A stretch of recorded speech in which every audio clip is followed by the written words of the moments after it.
तत्सवः तत्सवितुर्वरेण्यं भर्गो देवस्य धीमहि धियो यो न प्रचोदयात्। ओम। मैं आज आपके सामने गोपाल कृष्ण गोखले, जो हमारी स्वतंत्रता आंदोलन के एक महान योद्धा थे, उनके बारे में कुछ बताना चाहूँगा। यदि आपको अच्छा लगे तो इसको सब्सक्राइब अवश्य करें।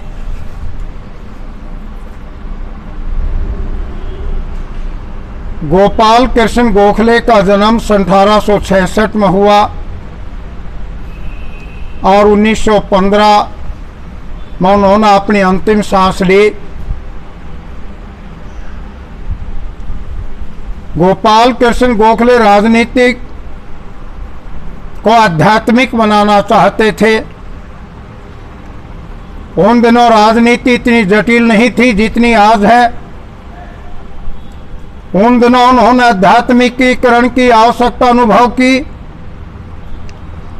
आज जब हमारे पास शक्ति है, सत्ता है, जब हमारे लिए बहुत कुछ करना संभव है, तब भी राजनीति के आध्यात्मिकीकरण की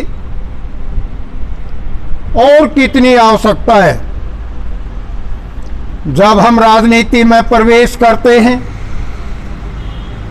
तो वहां हम उसे कुप्रवृत्तियों, पूर्वाग्रहों, अभिमान, स्वार्थ और सत्ता की भूख से भरा हुआ पाते हैं।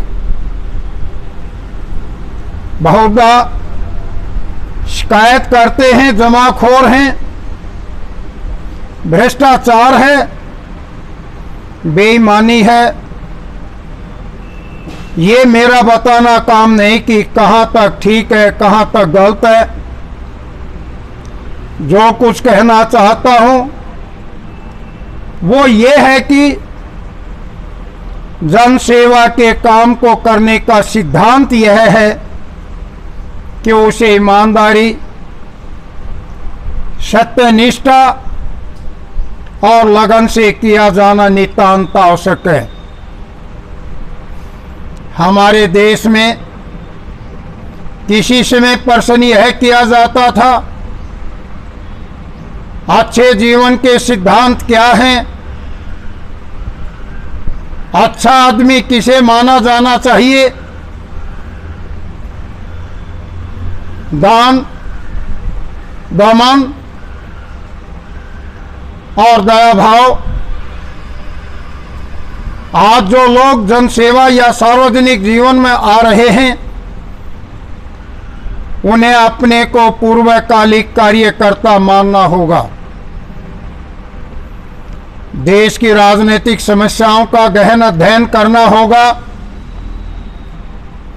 फिर निर्णय लेना होगा कि कौन सी समस्याएं उचित हैं और तर्क सम्मत हैं। यह कार्य है जो उन्होंने करने के लिए कहा। क्या वे कर रहे हैं? हम व्यक्ति को ध्येय माने, राज्य को नहीं।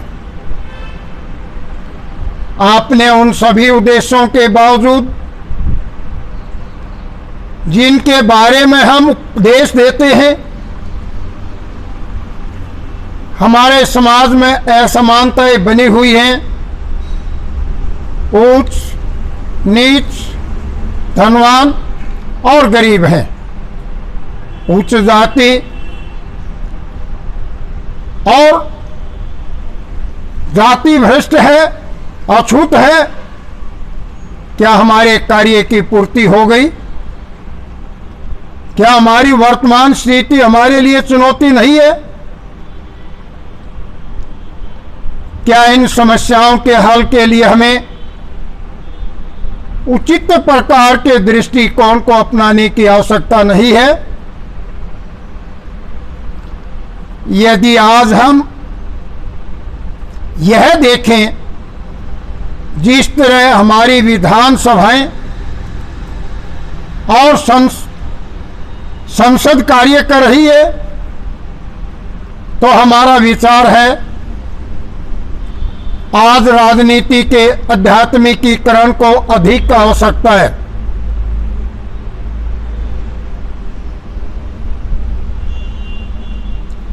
कोई भी व्यक्ति जो विधानसभा या संसद में प्रवेश करता है, अपने को मानवता का सेवक समझे,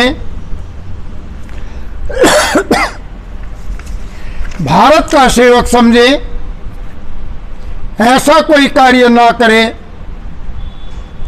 जिससे देश का सम्मान कम हो। जीवन में त्याग भावना होनी चाहिए।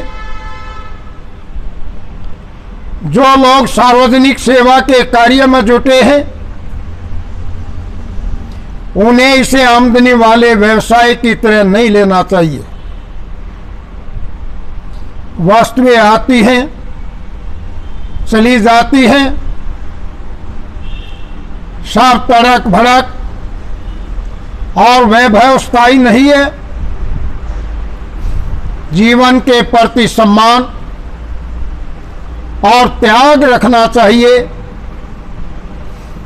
इतिहास इस संसार में हुए सामाजिक परिवर्तनों की दिशा में, नए आर्थिक ढांचे में और नए आंदोलनों की दिशा में हुए परिवर्तनों का नाम है।